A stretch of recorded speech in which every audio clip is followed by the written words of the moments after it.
ये virtual university की mid term की इंपॉर्टेंट टॉपिक सीरीज़ की वीडियो है। कंप्लीट सीरीज इस चैनल के ऊपर अपलोड की जा रही है और आज की वीडियो के अंदर आपको ENG 502 के मिड टर्म के कुछ इंपॉर्टेंट टॉपिक्स करवाए जा रहे हैं। इसमें सबसे पहले है फंक्शनल मॉर्फिम्स। सो फ्री मॉर्फिम्स जो है वो फॉल करते हैं दो कैटेगरीज के अंदर, लेक्सिकल मॉर्फिम और फंक्शनल मॉर्फिम। सो जो कुछ एग्जाम्पल है फंक्शनल मॉर्फिम की वो है and, but, when, on, because, on, near, above, in, the, that, it और them। फंक्शनल मॉर्फिम फंक्शन करते हैं कि स्पेसिफाई करें रिलेशनशिप एक लेक्सिकल मॉर्फिम और दूसरे के दरमियान। फंक्शनल मॉर्फिम जो है लैंग्वेज के अंदर फॉल करते हैं वर्ड्स क्लासेस के अंदर, जैसे कि conjunctions, preposition, article, pronoun, auxiliary verbs और modals. Functional morpheme simply modify करते हैं जो मीनिंग होती है वर्ड्स की, ना कि सप्लाई करें रूट मीनिंग जो है वर्ड की, और ये इनकोड करते हैं grammatical meaning. For example the girls entered the classroom. अब इस सेंटेंस के अंदर द जो है फंक्शनल मॉर्फिम है जो कि स्पेसिफाई कर रहे हैं गर्ल और क्लासरूम। फंक्शनल मॉर्फिम बिलोंग करते हैं क्लोज्ड क्लास ऑफ वर्ड्स के साथ। नॉर्मली न्यू फंक्शनल मॉर्फिम जो है वो क्वाइन नहीं किए जा सकते। उसके बाद है types of stress, word stress. So stress जो है प्लेस्ड ऑन वर्ड एक सेंटेंस के अंदर, सेंटेंसेस के अंदर एक्चुअली कहलाता है सेंटेंस स्ट्रेस या फिर प्रोसोडिक स्ट्रेस। और ये जो है तीन कंपोनेंट्स में से एक है प्रोसोडी के, साथ में रिदम और इंटोनेशन। स्पोकन इंग्लिश जो है वो रिथमेटिक है जैसे कि म्यूजिक और पोट्री, और रिदम जो है वो बेस करता है पॉजेज और स्ट्रेस के ऊपर। स्ट्रेस बताता है लिसनर को कि कौन से वर्ड्स इंपॉर्टेंट हैं, और ज़्यादा अनस्ट्रेस्ड वर्ड्स जो वो इग्नोर्ड हैं या फिर डिस्कार्डेड हैं। और अगर इंग्लिश को बोला जा रहा है बगैर रिदम के, सो नेटिव स्पीकर जो होते हैं इंग्लिश के, वो फोर्स होते हैं कि वो हर वर्ड को लिसन करें, जो कि बोरिंग है, डिफ़िकल्ट है और टायरिंग है, यानी कि थकाने वाला है। सो इसी वजह से जो रिदम है वो एसेंशियल होता है, ज़रूरी है एक अच्छी स्पोकन इंग्लिश के लिए, और इस रिदम के लिए वो यूज़ करते हैं स्ट्रेस। सो दो टाइप्स हैं सिलेबल्स की, stressed versus unstressed syllable. So primary stress क्या है? सिलेबल जो कि लाउडर है अनस्ट्रेस्ड सिलेबल से, और उसका है primary stress.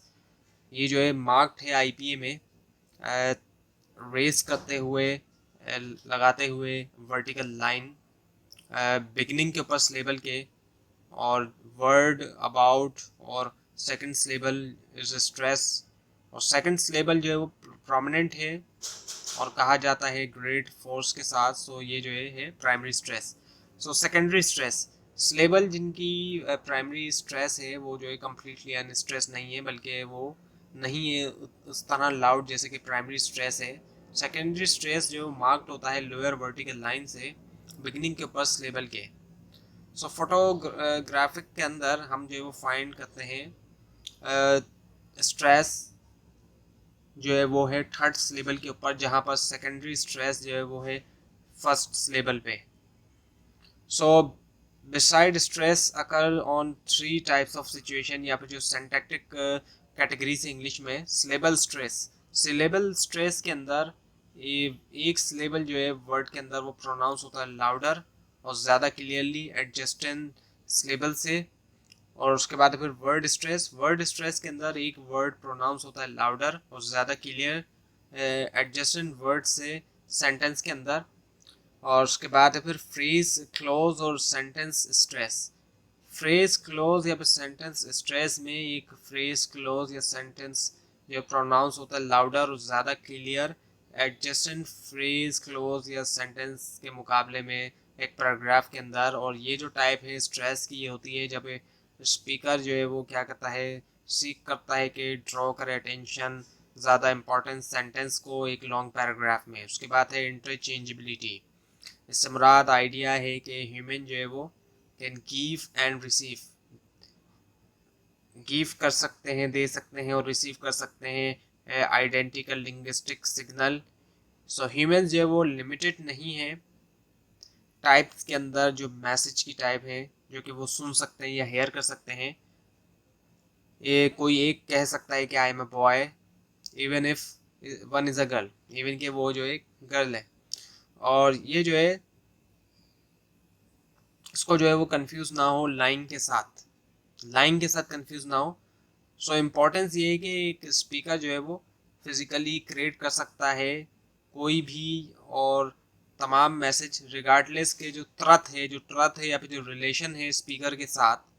So in other word अगर हम कहें कोई भी जो है जो सुन सकता है वो कह भी सकता है, यानी कि जो सुन सकता है वो कह भी सकता है। सो इंटरचेंजेबिलिटी से मुराद स्पीकर की एबिलिटी होती है दोनों की कि वो रिसीव करे और ब्रॉडकास्ट करे सेम सिग्नल को। और ये जो है डिफरेंट है कुछ कम्युनिकेशन सिस्टम के लिए, जहाँ पर फॉर एग्जांपल मेल जो है वो प्रोड्यूस करते हैं एक सेट जो है बिहेवियर का और फीमेल जो है वो दूसरा, और वो अनेबल होते हैं कि इंटरचेंज करें इन मैसेज को। सो मेल जो है वो यूज़ करते हैं फीमेल सिग्नल और वाइस वर्सा, लेकिन तमाम स्पीशीज़ जो है वो पॉजेस नहीं करती इस फीचर को। फॉर एग्जांपल कम्युनिकेट करने के लिए इनका स्टेटस, क्वीन एंड्स जो है वो प्रोड्यूस करती हैं केमिकल सीन्स जो कि कोई दूसरी एंड्स प्रोड्यूस नहीं कर सकती। So now the grammar.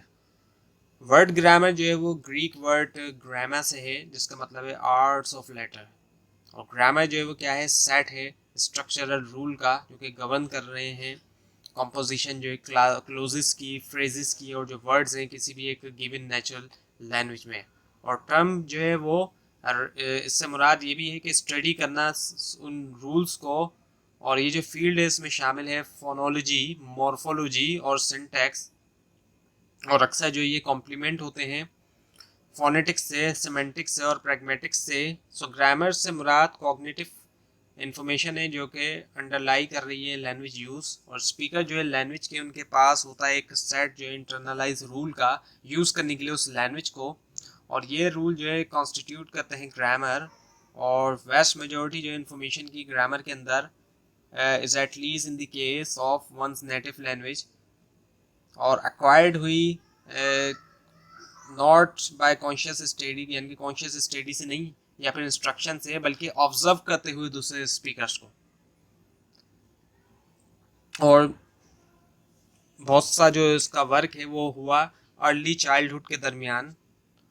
So learning later language later is in life जो है, जो लेटर जो इनके चाइल्डहुड के बाद अगर हम देखें उसमें सीखना किसी एक लैंग्वेज को, यूजुअली उसमें क्या होता है कि ग्रेटर डिग्री होती है उसमें शामिल एक्सप्लिसिट इंस्ट्रक्शंस की।